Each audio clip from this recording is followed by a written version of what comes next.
उन्होंने क्या बताया था वो फैक्ट हम आपको बताएंगे, तब आप देखना कितना सही बात बोला है कोहलर ने, ठीक है, और महत्वपूर्ण भी है।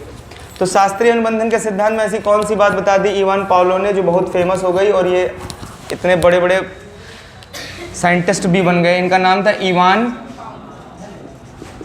पावलोव, ठीक है। थॉर्नडाइक का नियम याद है?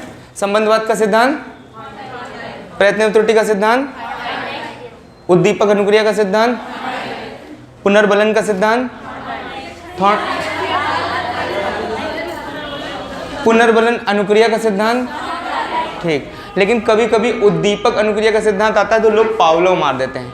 पावलोव ने अपने प्रयोग में उद्दीपक को महत्व दिया था, ना कि उद्दीपक अनुक्रिया बताई थी, ठीक है। इनके सिद्धांत में भी देखो दिखाई देगा उद्दीपक आपको।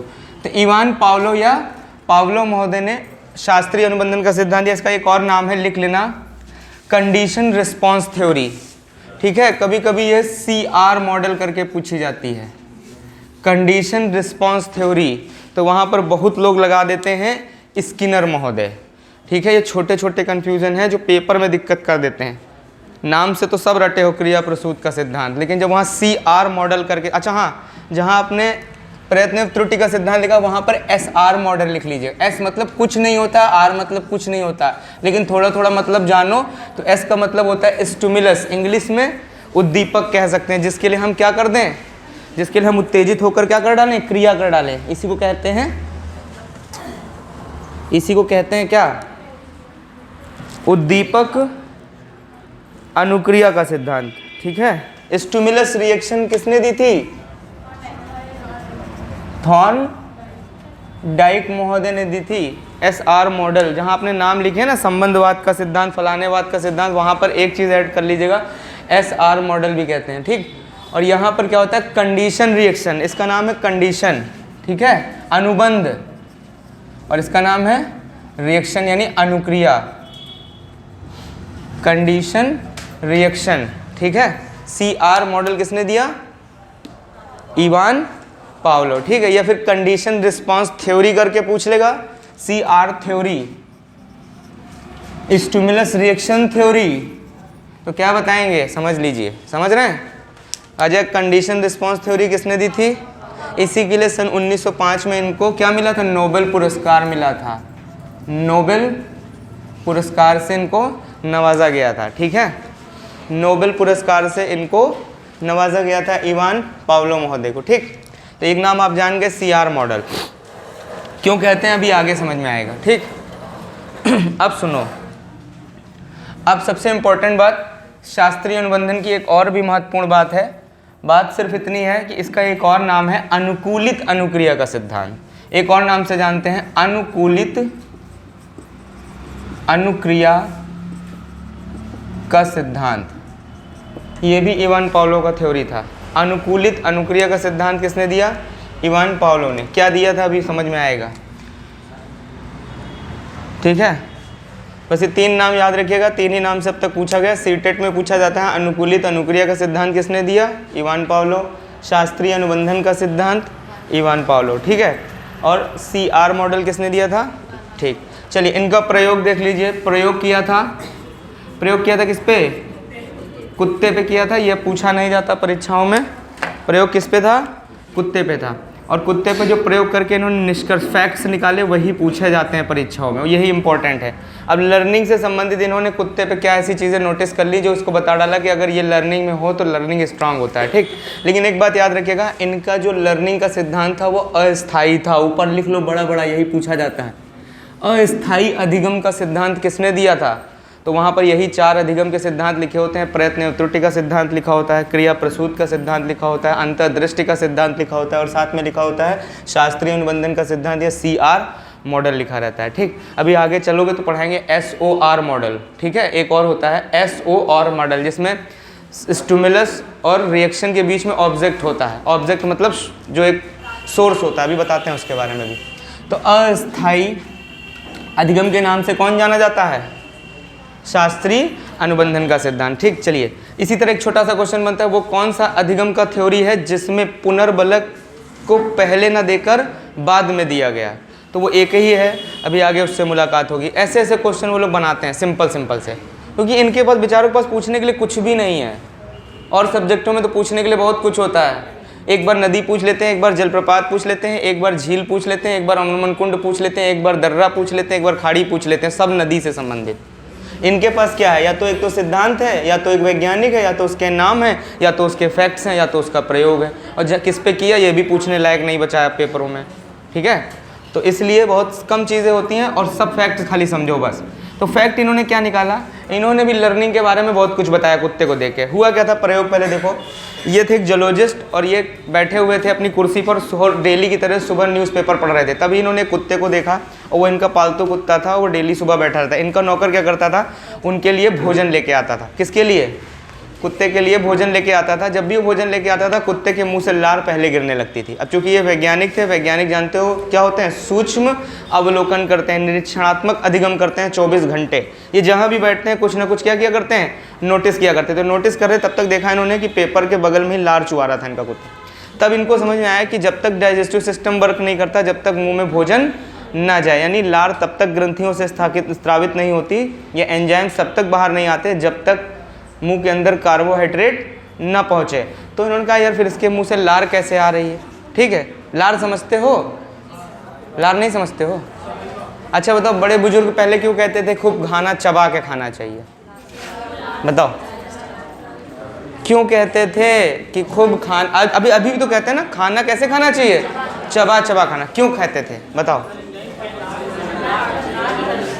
एंजाइम पाए जाते हैं, एंजाइम तो होता ही, और बताओ हैं,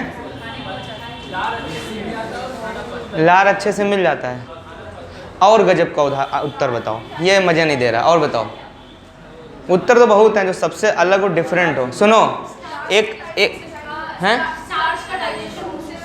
हाँ हाँ बिल्कुल होता है। स्टार्च कहाँ पाया जाता है, फूड में पाया जाता है स्टार्च।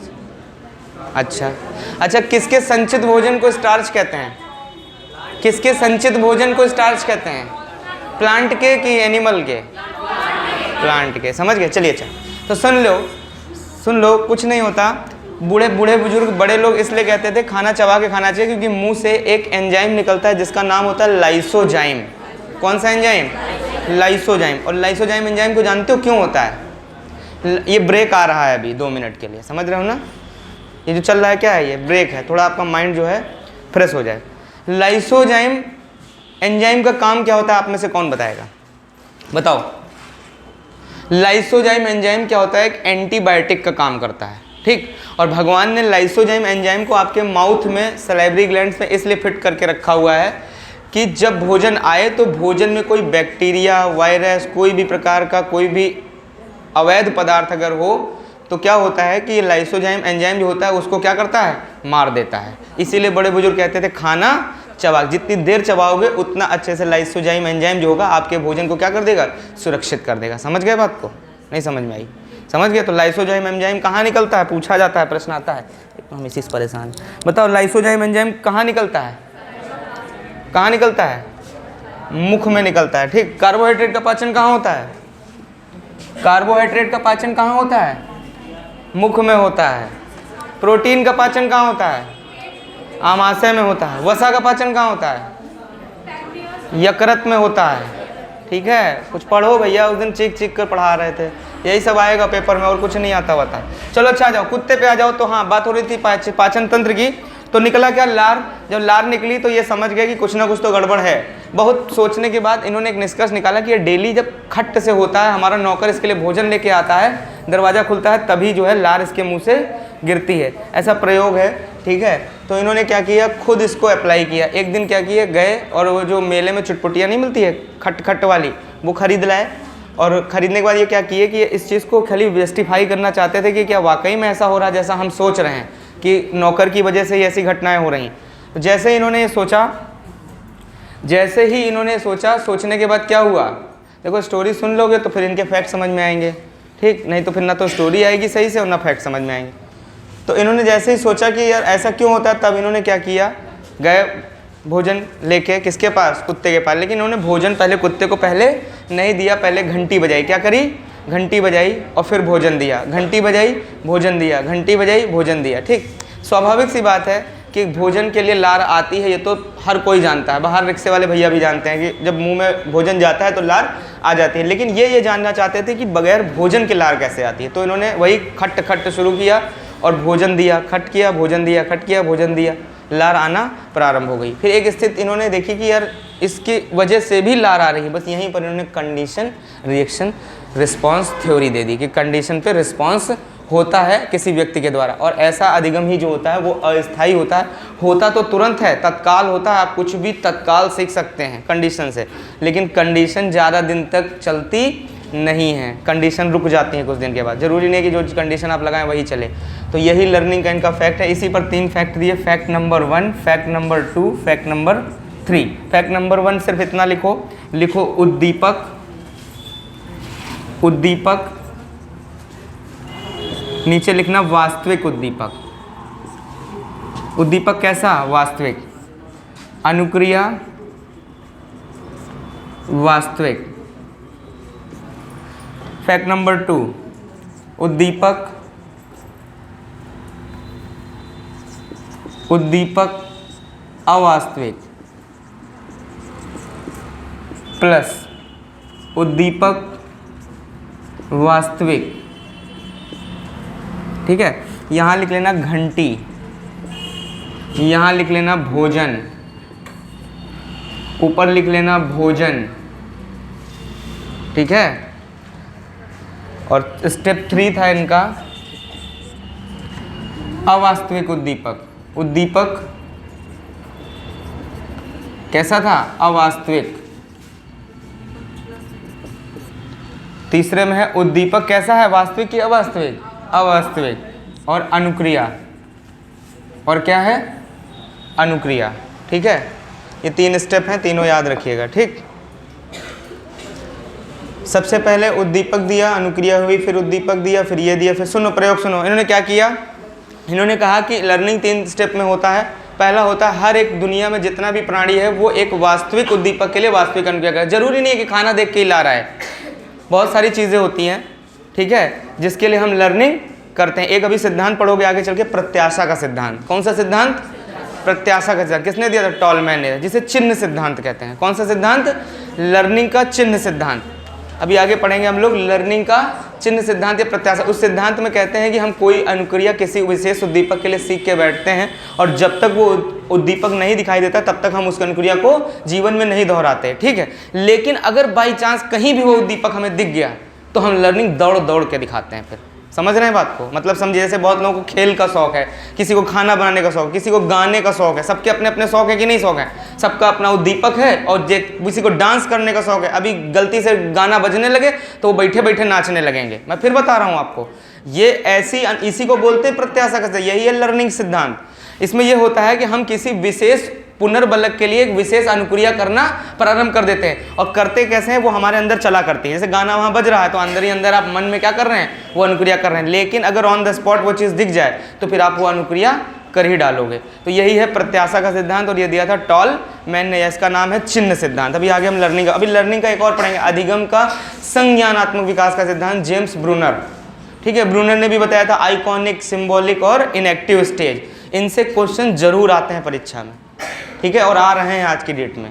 और कुछ नहीं बताया इन्होंने, बस सिर्फ सिंपल सा कॉन्सेप्ट बताया, उसी कॉन्सेप्ट को खाली पढ़ लेना है। तो उसी तरीके से इन्होंने भी देखा, इन्होंने कहा कि दुनिया में हर एक व्यक्ति एक वास्तविक उद्दीपक के लिए वास्तविक अनुक्रिया करता है। बिल्कुल सही बात है, कोई दिक्कत नहीं, स्टेप नंबर 1। लेकिन अगर हम क्या करें कि अगर हम पहले सुनो स्टेटमेंट।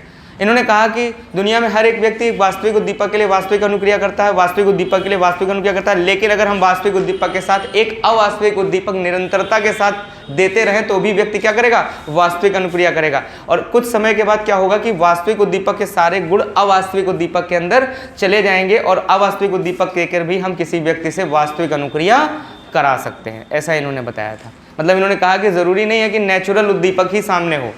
इन्होंने क्या कहा? इन्होंने कहा कि नेचुरल उद्दीपक ही सामने हो, ऐसा सत्य नहीं है। इंसान क्रिया करेगा, बस एक कंडीशन बननी चाहिए वास्तविक और अवास्तविक उद्दीपक के बीच। मतलब हम किसी भी बच्चे को जो है पैकेट दिखाकर भी बता सकते हैं कि इसमें टॉफ़ी है। बच्चों के साथ ये रूल बहुत अप्लाई किया जाता है, ठीक है, बहुत ज़्यादा। छोटे बच्चों को पढ़ाई में इस अधिगम के सिद्धांत का बहुत प्रयोग होता है। तो समझ में आया। इन्होंने सबसे पहले क्या दिखाया, वास्तविक उद्दीपक, अनुक्रिया कैसे हुई, वास्तविक। भोजन दिखाया नौकर ने, लार आई, बिल्कुल सीधी सी बात है। लेकिन भोजन दिखाने से पहले घंटी बजाई, अवास्तविक उद्दीपक, और फिर फटाक से थाली रख दी, फिर घंटी बजाई, फिर थाली रखी, वास्तविक उद्दीपक दिया। क्या कर दिया कुत्ते ने, अनुक्रिया। कौन सी अनुक्रिया किया, वास्तविक। हमेशा याद रखना, ये क्वेश्चन बनता है। अवास्तविक उद्दीपक के साथ वास्तविक उद्दीपक देने पर अनुक्रिया होती है वास्तविक, आभासी, कोई नहीं, या अनुबंधित कुछ भी, तो क्या बताओगे, वास्तविक होती, सदैव वास्तविक अनुक्रिया करता है। ठीक है भाई, लार में ऐसा थोड़ी ना कि आयरन मिल के चले आने लगता है, लार तो लार ही है ना, उसमें तो कुछ बदलाव हुआ नहीं। तो हमेशा अवास्तविक उद्दीपक को वास्तविक उद्दीपक के साथ निरंतरता से देने से क्या होता है, कुछ दिनों बाद ये अवास्तविक उद्दीपक वास्तविक उद्दीपक के सारे लक्षण अपने अंदर ले लेता है। और फिर अगर कुत्ते के सामने केवल घंटी बजाओगे और भोजन नहीं भी दोगे तो भी कुत्ता लार गिरा देगा। समझ गए बात को, ये हो गया इनका अस्थायी। ठीक, अब इसको अस्थायी क्यों कहेंगे हम लोग, तो अस्थायी सिद्धांत के लिए हमने इस पर थोड़ा सा प्रयोग किया आगे। ठीक है, हमने इनका ये सिद्धांत पढ़ रखा, हमने इनके सिद्धांत को चेक किया, क्या इनका वास्तविकता में सिद्धांत अस्थायी है। तो हमारे यहाँ लगा है चैनल। ठीक, और आप सबके यहाँ होगा घर, आपके यहाँ खाना बनता होगा, तो बहुत से लोग जानवरों को खाना देते होंगे, नहीं देते आप लोग, देना भी चाहिए। ठीक है, और उसके बाद तो होता क्या है कि जानवर जो होता है क्या कर लेता है, यही बना लेता है। देखो, रोज़ खाना मिलेगा, रोज़ आएगा, रोज़ खाना मिलेगा, रोज़ आएगा, रोज़ खाना मिलेगा, रोज़ आएगा, नहीं आएगा, नहीं आएगा, खाना दोगे आएगा कि नहीं आएगा, लार गिराएगा। दरवाजे पे आके गाय लार गिराती कि नहीं गिराती है, गिराती है ना, उसके मुंह में भी लार आती रहती है। ठीक है, उद्दीपक के लिए, अनुक्रिया करने के लिए वो तैयार है। आप गए, आपने, वो खड़ी थी, आपने क्या किया, आपने उसको भोजन दिया, उसने अनुक्रिया कर ली। ठीक, कोई बात नहीं। अब गैया जान गई इस घर के बाहर हमको क्या मिलता है, भोजन, अनुबंध बना लिया उसने कि यहीं पर हमको क्या मिलेगा, भोजन मिलेगा। ठीक, वो फिर आई अगले दिन, फिर आप जल्दी में थे, अगले दिन बहुत जल्दी में जा रहे थे, कहाँ जा रहे थे, घर जा रहे थे, या कहीं मान लीजिए बाहर जा रहे थे, कहीं भी अब वो आके दरवाजे पे खड़ी हो गई। होता है कि नहीं होता है, आप में से किसी के साथ ऐसा हुआ है, नहीं हुआ। आके वो जानवर खड़ा हो गया सामने, अब वो हट नहीं रहा है, तो अब क्या करोगे, हट हट हट हट करोगे उसे, हट हट किया। ठीक, और फिर वो हल्का सा हटी, और फिर आपने कहा अरे दे दो यार, कुछ हो तो दे दो, हम जा रहे हैं, देर हो रही। फिर आपने दिलवा दिया उसको, हट हट किया, दे दिया, हट हट हुर हुर किया, दे दिया, हट हट किया, हुर हुर किया, दे दिया, हो गया सेकेंड स्टेप। हट भी कर रहे हो, हुर भी कर रहे हो, चल भी कर रहे हो, अब बाद में भोजन दे भी दे रहे हो, और क्रिया हो रही है सामान्य। अब बताओ क्या चौथा आदमी कहेगा हट हट हुर हुर, तो क्या हटेगी वो, तब आदमी कहता और परका लो, और उनको क्या पता कि वहाँ कंडीशन बन चुकी है। ठीक, इसीलिए फिर चाहे जितना बड़ा नया आदमी चाहे जितना हट हट कर ले, हट हट हट, वो जानवर हटने वाला नहीं, क्योंकि उसको पता है हट हट करने के बाद क्या आता है, भोजन आता है, वो पक्का स्थायी लर्निंग है। ठीक, लेकिन हमने इनके इसी सिद्धांत को थोड़ा आगे बढ़ाया। इन्होंने चूंकि बताया था अस्थाई, वैज्ञानिकों ने सिद्ध कर दिया था ये अस्थाई अधिगम होता है, ये ज़्यादा दिन तक टिक नहीं सकता, इतना हमें मालूम था। तो हमने क्या किया, ठीक है, अब वो हट हट से हटता नहीं, तो हमने क्या किया, इसी के स्टेप को फोर्थ स्टेप में कन्वर्ट किया, कुछ नहीं किया। ठीक है, अब क्या होता है, जब भी हट हट करो तो भी वो अनुक्रिया के लिए तैयार रहती है। अब हट हट चाहे जितना कर लो वो हटने वाली नहीं है, तो फिर हमने कुछ नहीं किया, इसमें हल्का सा स्टेप को आगे बढ़ाया। और पहले तो जब आई तो उसको हट किया, हट करो ना करो, वो तो वैसे भी पहला स्टेप तो करेगी करेगी, हट करोगे तो और कंफर्म करेगी वो, फिर तो नहीं जाने वाली, हट कह दिया आपने तो नहीं जाने वाली। लेकिन जब तीसरा स्टेप आया तो हमने कहा ये अनुक्रिया तो करेगी, तो हमने क्या किया, उद्दीपक दिया, पानी दिया, वो खाना दिया, उद्दीपक दिया, पहले कहा हमने हटाने की कोशिश किया, नहीं हटी, तो हम जानते थे खाए भी ना जाएगी नहीं, तो हमने इनका अस्थायी सहयोग का सिद्धांत निपटाया। कैसे निपटाया, ऐसे जब खाना दिया तो क्या दिया, उसने खाया, और खाने के बाद थोड़ा सा पानी उसके ऊपर फेंक दिया, और पानी फेंकने के बाद हमने भोजन नहीं दिया। अभी क्या है, वो आती है तो हम पानी डाल देते हैं तो वो चली जाती है, मतलब समझे, हट भी कहोगे पानी डालोगे तो वो चलिए, उसका मतलब है पानी डालने के बाद भोजन प्राप्त नहीं, इसीलिए इसको अस्थायी अधिगम। इसीलिए इन्होंने कहा था कि हमेशा किसी भी अनुक्रिया को करते समय बीच बीच में वास्तविक उद्दीपक का होना अत्यंत आवश्यक है, नहीं तो क्रिया क्या होती है, कंडीशन टूट जाती है। अगर कुछ दिन तक उसे तुम खाली पानी डालोगे ना, या हम कहते हैं कुछ दिन तक उसे खाली हट हट भी करोगे तो भी वो कुछ दिन बाद समझ जाएगी कि हट करने के बाद भोजन नहीं मिलता। इसीलिए ये सिद्धांत कैसा है, केवल कंडीशन पर आधारित है, इसीलिए इसको क्या बोलते हैं, कंडीशन रिस्पॉन्स। तो एक विशेष कंडीशन के लिए एक विशेष रिस्पॉन्स होता है। आपने पानी डाला, उसने अनुबंध बना रखा है कि भोजन मिल जाता है, खाना खा लो, फिर पानी पड़े तो फिर मतलब काम खत्म। ये सब किसी किताब में नहीं लिखा है, ठीक है, ये हम आपको व्यवहारिक तौर पर समझाने का प्रयास कर रहे हैं कि ये बताना क्या चाहते थे। समझ में आया कि नहीं आया, समझ गए इनके तीनों स्टेप लिख लो और एक लाइन नीचे लिख लो, बस काम खत्म इनके सिद्धांत का। ठीक,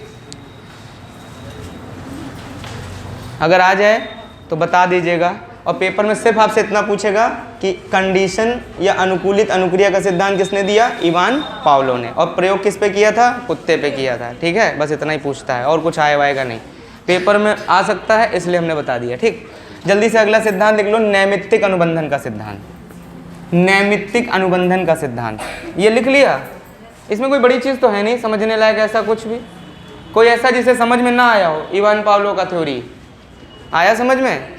और जीवन में हर जगह हम अनुबंध बनाते हैं, हर जगह, समझ रहे हैं?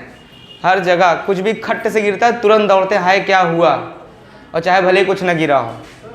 हाँ सर, इसके जो पावलो के जितने भी मतलब नाम से इनके प्रिंसिपल जाने जाते हैं, हाँ सबको अस्थायी अधिगम बोलेंगे। हाँ, सब अस्थायी अधिगम है, नाम अलग अलग है, बस वो नाम रख के इसलिए गए हैं कि भाई देखिए अनुबंध बन रहा है कि नहीं बन रहा है, इसलिए इसको अनुबंधित अनुक्रिया का सिद्धांत भी कहते हैं। एक नाम और लिख लो, अनुबंधित अनुक्रिया का सिद्धांत। या इंग्लिश में भी हम लिखाए हैं कंडीशन रिस्पांस थ्योरी। ठीक है, कभी कभी इंग्लिश में आ जाती है तो दिक्कत करती, कभी कभी CR करके पूछ लेते, खिलवाड़ करते हैं, क्या करें बेचारों के पास कुछ पूछने के लिए है नहीं, तो कभी CR पूछ लेते हैं, कभी बिल्ली पूछ लेते हैं, तो कभी किसने दिया ये पूछ लेते हैं, तो बस और कुछ है नहीं, मजबूरी इनकी भी है, तो करोगे क्या। ठीक है, जितना आता है उतना ही पूछ लिख लीजिए, बस बहुत है, मिटा दें इसको। ठीक, लिखो नैमित्तिक अनुबंधन का सिद्धांत। हाँ लिख लीजिए, असेसमेंट लिखिएगा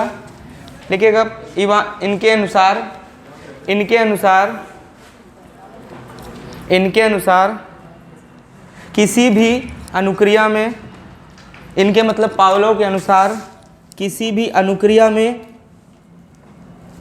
पावलो के अनुसार किसी भी अनुक्रिया में, पावलो के अनुसार किसी भी अनुक्रिया में अवास्तविक उद्दीपक के साथ, अवास्तविक उद्दीपक के साथ, अवास्तविक उद्दीपक के साथ, अवास्तविक उद्दीपक के साथ वास्तविक उद्दीपक का समय समय पर दिया जाना, वास्तविक उद्दीपक का समय समय पर दिया जाना, वास्तविक उद्दीपक का समय समय पर दिया जाना अत्यंत आवश्यक है, वरना अधिगम अस्थायी होगा, वरना अधिगम अस्थायी होगा। बस सिर्फ इतनी सी बात याद रखनी है।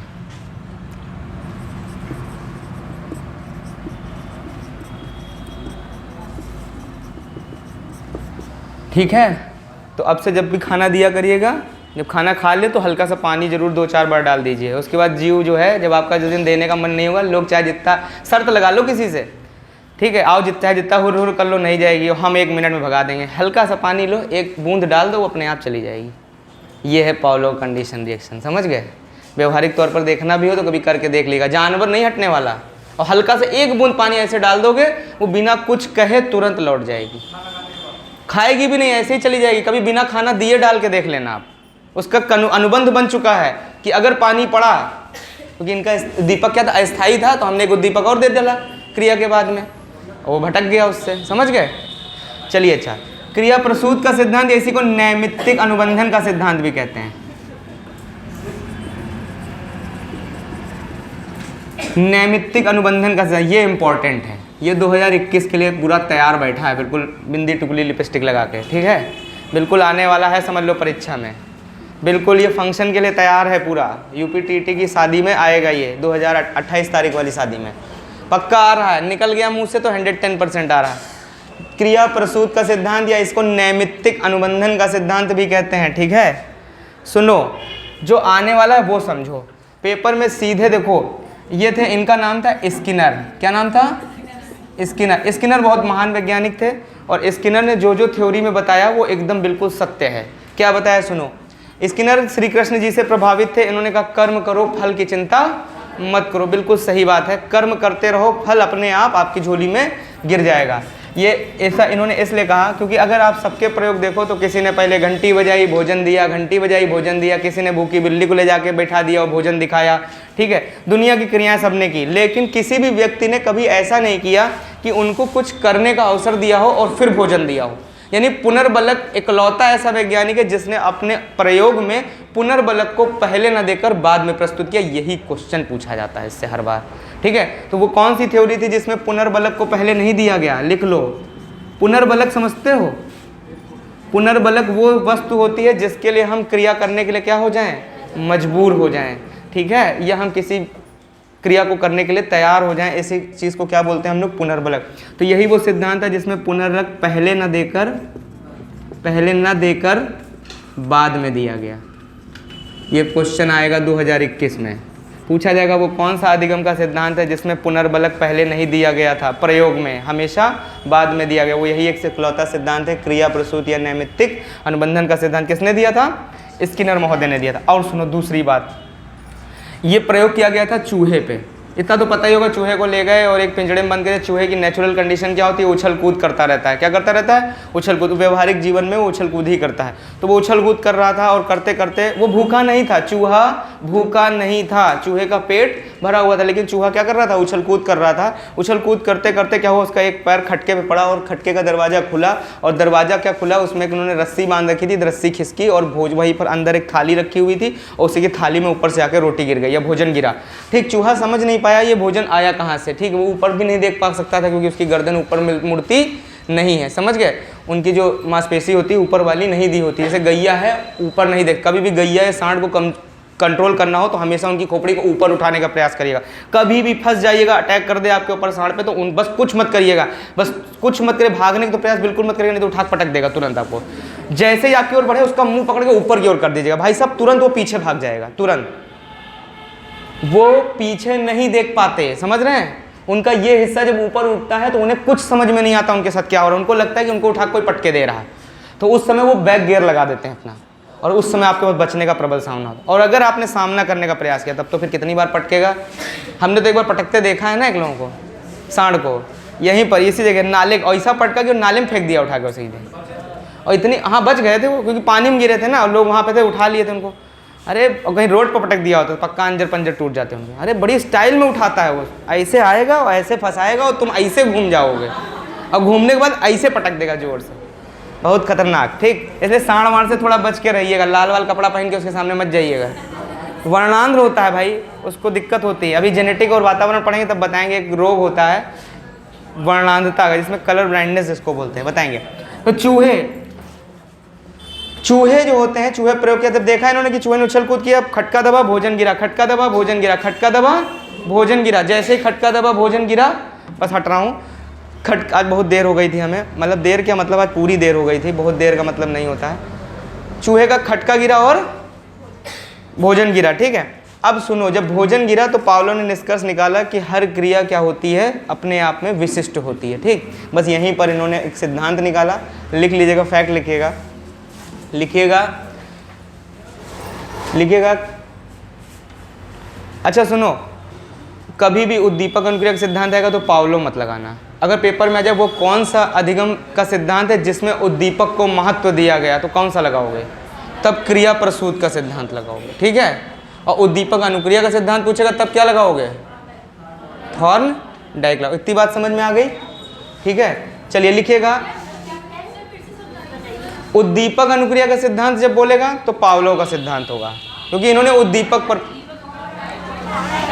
हाँ, उद्दीपक को महत्व किसने दिया तब बताइएगा, पावलो। ये छोटी छोटी चीजें हैं, लिख लीजिए। जब भी उद्दीपक को महत्व दिया गया किस अधिगम के सिद्धांत में, जितने पॉइंट्स बोल रहा हूँ इन्हीं में से पेपर में आएगा, नहीं तो नहीं आएगा, बिल्कुल लिख लीजिए आप।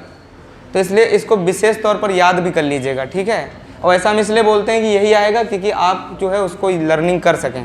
बहुत लोग सीरियसली नहीं लेते, बाद में आता है पेपर में फिर कहते हैं काश, और हर परीक्षा के बाद यही होता है, काश थोड़ा पढ़ लिया होता तो एग्जाम निकल जाता, बहुत आसान पेपर आया था, है ना। हम लोग गलती यही करते हैं, पढ़ते पढ़ते नहीं।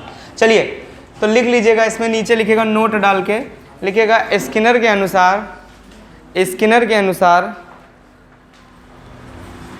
अनुसार किसी भी क्रिया में, इनके हम कुछ पूछने समझने वाला नहीं है, ठीक है। वे हैं करके सीखो, वही वाले हैं ये, करके सीखो, करो और फिर लर्निंग हो जाएगा, तुमको आ जाएगा, क्या दिक्कत है।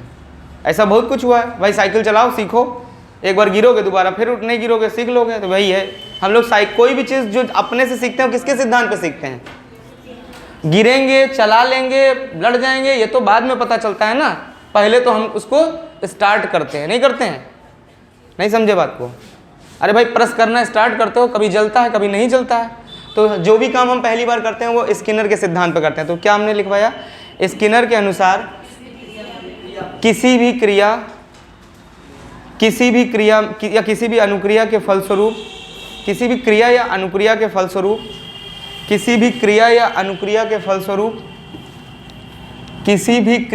अनुक्रिया के फलस्वरूप देखिए पढ़ाना और भी था इसमें डिटेल में, लेकिन हम फालतू का समय नहीं बर्बाद करेंगे क्योंकि हमको पता है कहाँ से प्रश्न आएगा। ठीक है, तो इस समय हमारे लिए प्राथमिकता ये है कि पेपर में आपका पूरा पेपर आ जाए आपके पढ़े हुए से। ठीक है, तो हम पहले उसको फोकस कर रहे थे। जो चीज़ें पूछ सकता है वही बताएंगे आपको। ठीक, तो हमने केवल 3 चीज़ बताई। क्रिया प्रसूत का सिद्धांत, प्रबल संभावना है, सीधे पूछेगा किसने दिया था, सीधा क्वेश्चन आएगा बिना घबराए। 99.9% चांस है पूछेगा क्रिया प्रसूत या नैमित्तिक अनुबंधन का सिद्धांत किसने दिया?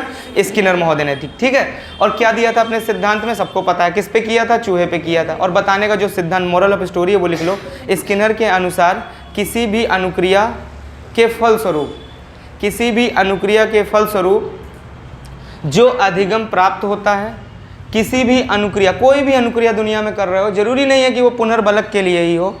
भाई चूहे को पता था क्या कि भोजन गिर जाएगा थाली में? ठीक है, वो तो गलती से गिर गया और उसको कुछ आवाज़ आई, कहनी यार जब आवाज़ होती है तभी गिरता है, आवाज़ होती। ऐसे ही जीवन में हम भी कभी कभी बहुत कुछ सीख लेते हैं। किस तरीके से? अंदाजे से। अंदाज़ा समझते हो? अंदाज़ा नहीं जानते? अरे खाना बनाती हैं आप लोग, अंदाजे से कभी कभी बढ़िया बन जाता है। तो बस अंदाजा ही क्या है? क्रिया प्रसूत का सिद्धांत। एक बार अंदाजे से बन गया, किसी ने कह दिया वाह, तो फिर रट लेते हैं 2 चम्मच डाला था, 2 चम्मच डाला था, आज फिर वाह कहलवाना है। वाह कहलवाने के लिए हम फिर वही करते हैं, वही तो कर रहे हो तुम क्रिया प्रसूत का सिद्धांत। नहीं समझे बात को? आपने 2 कप शक्कर डाली, 2 कप चाय डाला, 2 कप पानी डाला, सब 2-2 कप डाला और चाय बना के सिख दे दिया, उसने कह दिया वाह, थाली में भोजन गिर गया।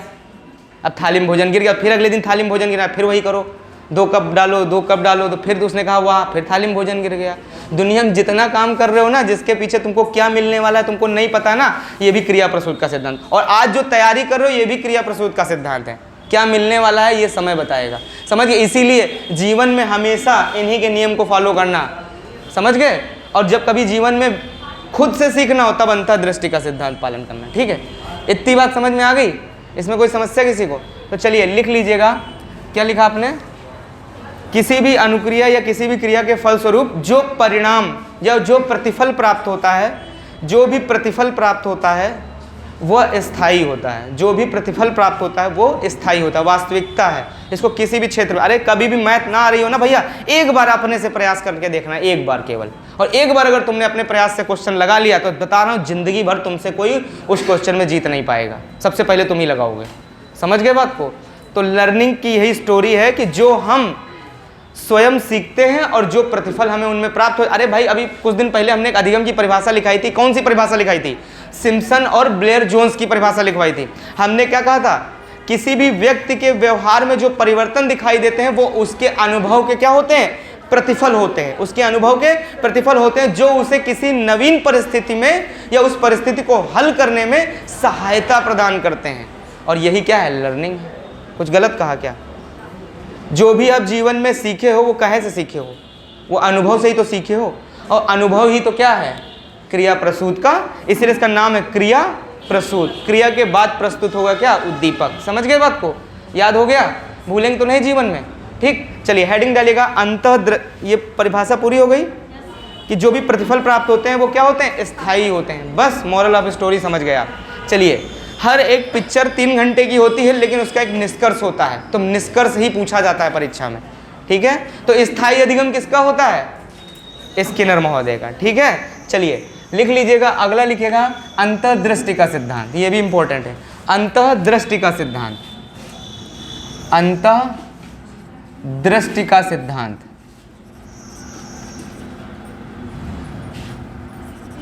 अंतर्दृष्टि का सिद्धांत। ठीक है, इसका एक और नाम है सूझ का सिद्धांत। सूझ का सिद्धांत ये भी बहुत पूछा जाता है। अंतर्दृष्टि का सिद्धांत या सूझ का सिद्धांत, दोनों लिख लीजिएगा। हर एक पन्ना महत्वपूर्ण है, जो भी लिखोगे आने वाले 10 से 12 दिन में। ठीक है, हमने आपसे वादा किया है कि हम 15 दिन 15 नहीं सॉरी 10 दिन पहले आपका सिलेबस संपूर्ण कर देंगे कि परीक्षा में आपको आपके नोट से ही सब कुछ दिखाई देगा। ठीक है, 30 क्वेश्चन आपके नोट से। तो अब हम 30 तक हम 15 दिन कब होगी, कब हमारा 15 दिन रह जाएगा, डेट बता दीजिए। हैं हाँ 12 तारीख तक ख़त्म हो जाएगा। ठीक है आपका मामला, दिवाली के बाद और स्पीड आ जाएगी। ठीक, दिवाली के बाद तो बहुत कुछ होना है। ठीक चलिए, अच्छा छुट्टी केवल बस आपकी दिवाली मना लो, जमघट मना लो, वापस आ जाओ जल्दी से, ताकि फिर ज़िंदगी की सारी दिवालियाँ सुनहरी हों। ज़िंदगी में जिसको सारी दिवालियाँ सुनहरी मनानी है वो केवल 2 दिन में दिवाली मना के लौट आए, और जिसको सुनहरी ना मनानी है वो ज़िंदगी वो अब 3-4 दिन और दिवाली टीटी तक दिवाली मनाए। ठीक है, और जमघट वाले दिन बहुत लोगों के यहाँ पूजा होती है तो वो लोग लिखना और कोई भी काम उस दिन नहीं करना चाहिए, नहीं उसका दुष्प्रभाव पड़ता है उसके, ऐसा लोग बोलते हैं। कोई भी अच्छा काम नहीं करना चाहिए, बुरे काम सब करने चाहिए ताकि वो छूट जाएं, और ये सबसे बढ़िया तरीका होता है लोगों को अपनी बुरी आदतों को प्रकट करने का। ठीक है, भगवान ने भी बढ़िया दिन दे रखा कि तुम बुरी आदतें चाहे कहीं ना, आज तो ये है, अब तो चाहे हम जो करें स्वतंत्र हैं, करो भैया, ऐसा नहीं करना चाहिए। ठीक है, बुरी चीज़ें बुरी होती हैं। चलिए लिखिएगा, अंतर्दृष्टि का सिद्धांत या सूच का सिद्धांत। अंतर्दृष्टि का सिद्धांत या सूच का सिद्धांत किसने दिया था, कोहलर महोदय ने, और इनकी पुस्तक लिख लेना, पूछी जाती है, mentality of apps. Mentality apps तो जानते ही होंगे, आजकल आते हैं फ़ोन में, बहुत सारे ऐप्स चल रहे हैं। ठीक है, मेंटलिटी, और इसी में ये इनका प्रयोग है वनमानुष वाला। किस पर प्रयोग किया था, यह चिंपैंजी पर किया था, जिसका नाम था सुल्तान। ये बचपन में बहुत सुल्तान, ये बहुत पूछा जाता था पहले, सन 2011 से लेकर 14 तक नॉन स्टॉप पूछा जाता था। किस वनमानुष पर प्रयोग किया, सुल्तान पे, लेकिन अब नहीं पूछा जाता। अब कोई सभ्य आदमी आ गया विभाग में जो थोड़ा बहुत एजुकेशन पढ़ा है, वो अच्छे क्वेश्चन बना के देता है। ठीक है, तो अंतर्दृष्टि या सूच का सिद्धांत पर प्रयोग किसने किया था, कोहलर महोदय ने किया था। और किस पे किया था, वनमानुष पे किया था। वनमानुष या चिंपैंजी, इसका नाम क्या था, सुल्तान नाम था। अब सुनो, इनके गुरु थे, उनका नाम था मैक्स वर्दीमर। मैक्स वर्दीमर, और मैक्स वर्दीमर ने एक थ्योरी दी थी, गेस्टाल्ट थ्योरी, गेस्टाल्ट सिद्धांत। ठीक है, या इसी को एक और नाम से जानते हैं, समग्रवाद का सिद्धांत। समग्रवाद का सिद्धांत, ये 2021 में दिखेगा आपको, यूपीटीटी 2021 में दिख जाएगा आपको। ठीक है, समग्रवाद का सिद्धांत, या इसी को गेस्टाल्ट थ्योरी भी बोलते हैं भैया, गेस्टाल्ट थ्योरी या समग्र। थोड़ा कलम जल्दी जल्दी चलाइएगा। ठीक है, अभी 2 सिद्धांत छोटे से बचे हैं, उन बहुत समय नहीं लगेगा, 5 मिनट में हट जाएंगे। ठीक, आज क्लास नहीं चली आपकी समय से, इसलिए मैं पढ़ा रहा हूँ। ठीक, क्योंकि समय बहुत महत्वपूर्ण है और थोड़ा हमसे गलतियाँ हो जाती हैं। ठीक, उसके लिए हम क्षमा चाहते हैं। ठीक, लेकिन आप टेंशन ना लो, हो जाती हैं कभी कभी, देर हो गई हमें आज, बहुत ज़्यादा देर हो गई। ठीक, चलिए, गेस्टाल्ट सिद्धांत, समग्रवाद का सिद्धांत। ठीक है, ये दोनों इंपॉर्टेंट हैं, बहुत ज़्यादा पूछा जाता है, कभी भी आ जाए। गेस्टाल्टवादी विचारधारा के प्रणेता कौन, मैक्स वर्दीमर। गेस्टाल्टवादी विचारधारा समग्रवाद पर बल देती है, किस पर, प्रत्यक्षीकरण पर। किस पर बल देती है, प्रत्यक्षीकरण। लिख लेना, डब्बे में बंद कर लेना गोल गोल। गेस्टाल्टवादी विचारधारा किस पर बल देती है, समग्रवाद या प्रत्यक्षीकरण पर। कुछ होता नहीं है इसके अंदर, ध्यान देना।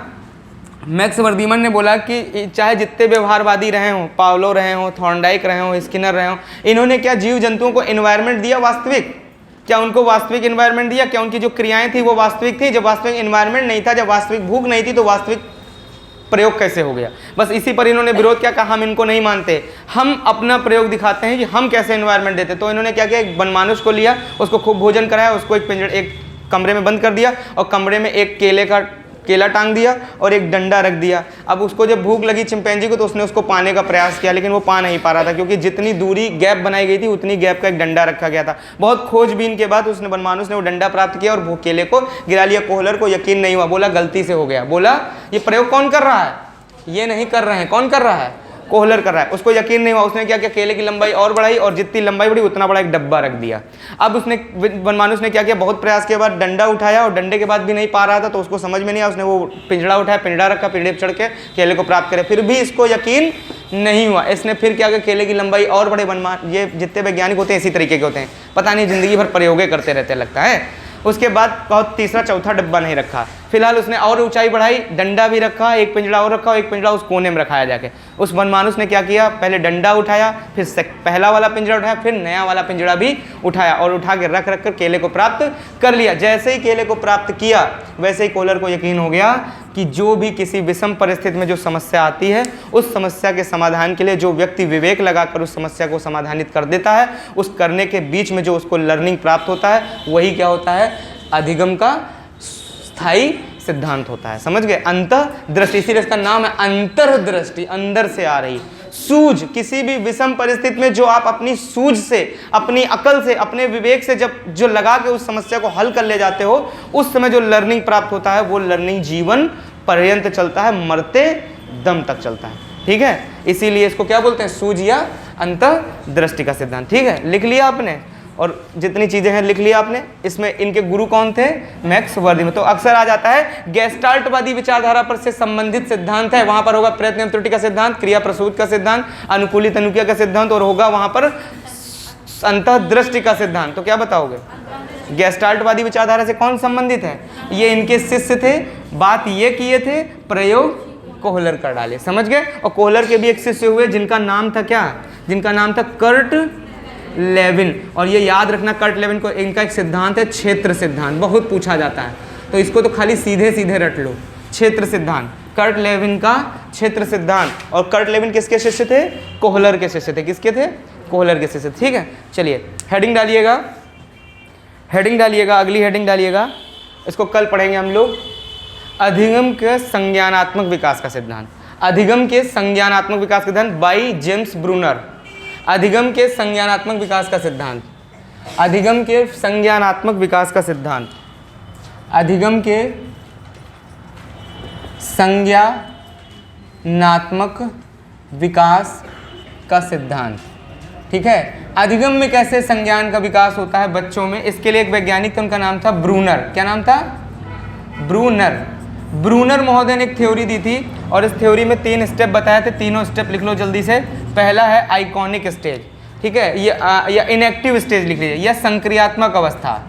संक्रियात्मक, सीधे सीधे पेपर में इनके 3 स्टेप पूछता है, कहता है निम्नलिखित में से कौन सा एक ब्रूनर का स्टेप नहीं है, और 3 में से इन्होंने 3 दिए थे, तो ये कभी नहीं पूछता कौन सा नहीं है। जानते हो क्या करता है, इनमें से एक उठा के देता है और कहता है निम्नलिखित में से कौन सा ब्रूनर के अधिगम के संज्ञानात्मक विकास का सिद्धांत का एक चरण है। तो ये 3 उस समय बहुत आवश्यक होते हैं जानना। संक्रियात्मक अवस्था, या इसी को इंग्लिश में लिखना चाहो तो इनएक्टिव स्टेज बोलते हैं। कौन सी स्टेज, इनएक्टिव। अगली है प्रतिबिंबात्मक, प्रतिबिंब मक स्टेज, या अवस्था लिख लीजिएगा। ठीक है, या इसी को बोलते हैं आइकॉनिक स्टेज। कौन सी स्टेज, आइकॉनिक स्टेज। और तीसरी होती है आपकी सांकेतिक अवस्था या सांकेतिक चरण, सांकेतिक सिंबॉलिक स्टेज, सांकेतिक अवस्था। ये 3 स्टेजेस लिख लीजिएगा ब्रूनर महोदय की संज्ञानात्मक विकास की। ठीक है, समझ गए बात को, लिख लीजिएगा। और इसमें होता कुछ नहीं है, बहुत सरल भाषा में समझ लो, 1-1.5 पन्ने का लिखा रहता है किताबों में, केवल भ्रमित करने के लिए होता है। तरह तरह के लोग पता नहीं इसको क्या क्या वाहियात टाइप में पढ़ाते हैं। सिंपल सा लॉजिक समझो, ये वैज्ञानिक सिर्फ इतना बताना चाहता था, ये वैज्ञानिक सिर्फ इतना बताना चाहता था, बस हट गए। ये वैज्ञानिक सिर्फ इतना बताना चाहता था, भैया क्या बताना चाहता था, ये कहना चाहता था कि एक बच्चा जो है लर्निंग से, अधिगम से अपने संज्ञान का विकास इन अवस्थाओं में करता है। कभी कभी इनकी उम्र पूछ लेता है, तो उम्र कहीं कहीं किताबों में 0 से 2 लिखा है, कहीं कहीं 0 से 1 लिखा है। इसका सही जो आंसर होगा वो 0 से 2 होगा, 0 से 1 नहीं होगा। बहुत रेयर केस में पूछा जाता है, हालांकि ये पूछा भी नहीं जाएगा। इसका लिख लेना, इसका लिख लेना 2 से 7 वर्ष, 2 से 7 वर्ष। और जो सांकेतिक अवस्था होती है ये 7 वर्ष से अधिक होती है, 7 वर्ष से अधिक होती है। ठीक है, 7 वर्ष से अधिक होती है। कौन सी अवस्था, सांकेतिक अवस्था। ये कभी नहीं पूछा जाएगा, फिर भी मैंने आपको बता दिया, ये पूछा नहीं जाता। ठीक, स्टेजों की अगर अवस्था पूछी जाती है तो वो सिर्फ एक ही वैज्ञानिक है, उसका नाम है जीन पियाजे। जीन पियाजे ने अपने संज्ञानात्मक विकास के कितने स्टेप दिए थे, 4 स्टेप दिए थे, जिसमें से सबसे पहली संक्रियात्मक अवस्था या संवेदी अवस्था, दूसरी पूर्व संक्रियात्मक, तीसरी मूर्त संक्रियात्मक, और चौथी अमूर्त संक्रियात्मक। जिसमें से सबसे ज्यादा पूछे जाने वाली अगर प्रक्रिया है तो वो है मूर्त संक्रियात्मक अवस्था, सबसे ज्यादा पूछे, जिसमें एक बच्चा मूर्त रूप से तर्क करने के स्तर को प्राप्त कर लेता है और एक बच्चा अमूर्त चिंतन करने की योग्यता को प्राप्त करता है। वो कौन सी अवस्था होती है, औपचारिक संक्रियात्मक अवस्था या अमूर्त संक्रियात्मक अवस्था। समझ गए इतनी बात को? चलिए इसमें क्या बताए थे जरा सुन लो। इन्होंने कहा देखो इसको महसूस करोगे तो ये बहुत जल्दी समझ में आएंगे, और किताबी भाषा में पढ़ोगे तो जिंदगी भर समझ में नहीं आएंगे, खाली नामे रट के रह जाओगे। सुनो, महसूस करो, ये अवस्था 0 से 2 होती है और संक्रियात्मक अवस्था है, इनएक्टिव स्टेज है। इन्होंने कहा बच्चा के पास का नहीं होता, भाषा नहीं होती। छोटा बच्चा जो लेटा है डायपर पहन के, वो तुमसे नहीं कहेगा कि हमको सुसु आई है, बोलेगा का? बोल सकता है वो बोलेगा कि मम्मी भूख लगी हमको बोतल दो, बोल पाएगा?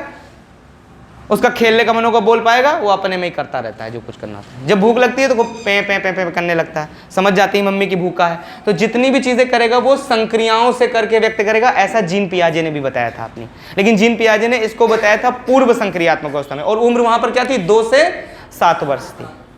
वहाँ पर 7 से 11 हो गई थी मूर्त संक्रियात्मक में। तो इनकी ये स्टेप पहले ही इन्होंने बता दी कि बच्चा संक्रियाओं से चीज़ों को अपनी ओर खींचेगा। समझ गए इतनी बात? इसमें कोई समस्या तो नहीं? तो याद रखिएगा, बच्चा अपनी क्या करेगा? अपनी संक्रियाओं के द्वारा अपनी चीज़ों को मांग, जैसे भूख लगने पर रोना, जैसे भूख लगने पर रोना, भूख लगने पर क्या? रोना, भूख लगने पर रोना, खुश होने पर खेलना, ठीक है, और गुस्सा डरने पर सिकुड़ जाना। ये सब क्या करते हैं? वो व्यक्त करते हैं अपने आप को। नहीं करते बच्चे? करते हैं, क्योंकि उनका संज्ञानात्मक विकास इसी आधार पर होता है, ठीक है।